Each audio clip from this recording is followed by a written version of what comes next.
Kag sa Good Vibes, kampanya para maging renewable energy hub ang Isla Sang Negros ang ginlunsar sa environmentalist organization upod sa simbahan. Yari ang report.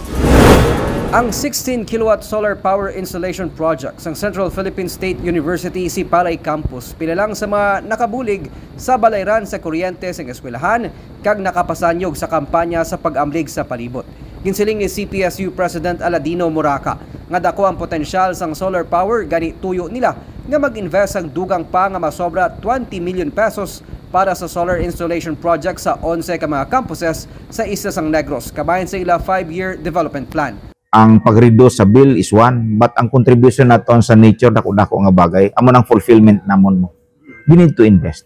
Ang CPSU isa sa mga institution nga nagpirma sa ginlunsar nga Distributed Renewable Energy Campaign agod mapasanyog pang tikang para mangin renewable energy hub ang Negros.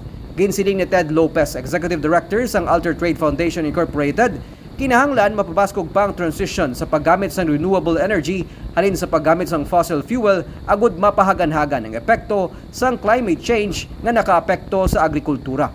Ang kampanyang suportado ni Diocese of San Carlos Bishop Gerardo Alminasa nga nagapati nga hindi na dapat magbalik pa sa paggamit sang fossil energy ang Isla Sang Negros tungod sa potensyal kag reliability sang solar kag wind energy. Ipakita ta sa bilog ng Pilipinas kag importante ni ginhimo ta subong in view sa palaboton nga zona sa aton presidente.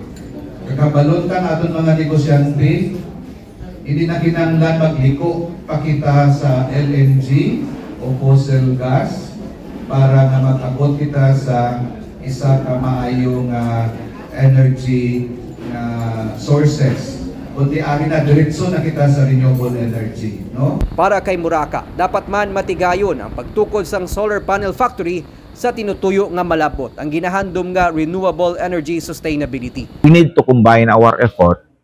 Ang CPSU may lapad nga duta. Factory can be. Ang pinaka-importante the technical expertise on what to do. And I think kung ang campaign naton bilog is to direct sa sina nga bagay, the factory should be one of the target. Ginapaabot sa pamunuan sang Center for Energy, Ecology and Development Philippines upod sa mga renewable energy advocate organizations nga mapabaskog ang pagpatuman sang Renewable Energy Law of 2008 kabahin din ang pagduso sa mga infrastructure projects kasubong sang solar kag wind energy project sa isla. Nico Delfin para sa DJcast Negros.